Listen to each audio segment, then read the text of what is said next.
Hi friends, please subscribe to Amravati Media and press the bell icon for more latest updates.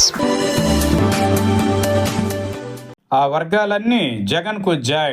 YSR Congress పార్టీని తక్కువగా అంచనా వేయడానికి వీలులేదు. ఇప్పటికీ వైసీపీకి 40% ఓటు బ్యాంక్ ఉంది. జగన్ పాలనకు ప్రస్తుత కూటమి ప్రభుత్వానికి మధ్య ప్రజలు బేరీజు వేసుకోవడం ప్రారంభించారు. జగన్ అప్పులు చేసినప్పటికీ నాడు జనానికి డబ్బులు పంచారని, నేడు కూటమి ప్రభుత్వం అప్పులు చేసినా జనాలకు మాత్రం చేరడం లేదన్న వాదన బలంగా ఉంది. వైసీపీ బలం నేటికీ చెక్కు చెదరలేదు. రానున్న కాలంలో ఇంకా పెరగడమే తప్పించి తగ్గేది ఉండదన్న విశ్లేషణలు వెలువడుతున్నాయి. కూటమి పార్టీలు కలిసి ఉన్నప్పటికీ జగన్కు మరోసారి పట్టం కడితే తమకు ఆర్థిక సమస్యలు తీరతాయన్న భావనలో అనేక వర్గాలు ఉన్నాయి.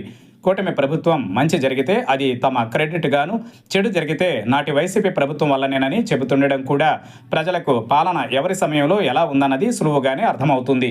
ప్రధానంగా రైతులు కూటమి ప్రభుత్వంలో ఇబ్బందులు పడుతున్నారు. తుపానులు వచ్చిన సమయంలోనూ పరిహారం అందడం లేదు.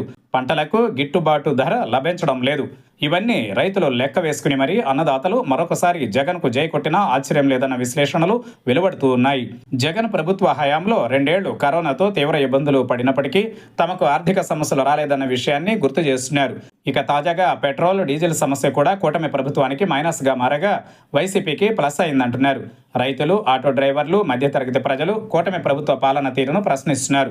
కేవలం అమరావతిలో నిర్మాణ సంస్థలకు డీజిల్ సరఫరా చేయడం కోసం కోట్ల లీటర్ల డీజిల్ను తరలించి సామాన్యులకు అన్యాయం చేశారన్న అభిప్రాయం జగన్కు అనుకూలంగా మారనుంది.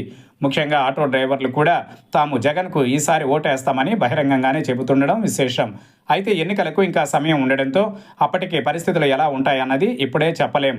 కానీ ప్రస్తుతం అయితే మాత్రం క్షేత్రస్థాయిలో వైసీపీకి అనుకూలంగానే ఉన్నాయి.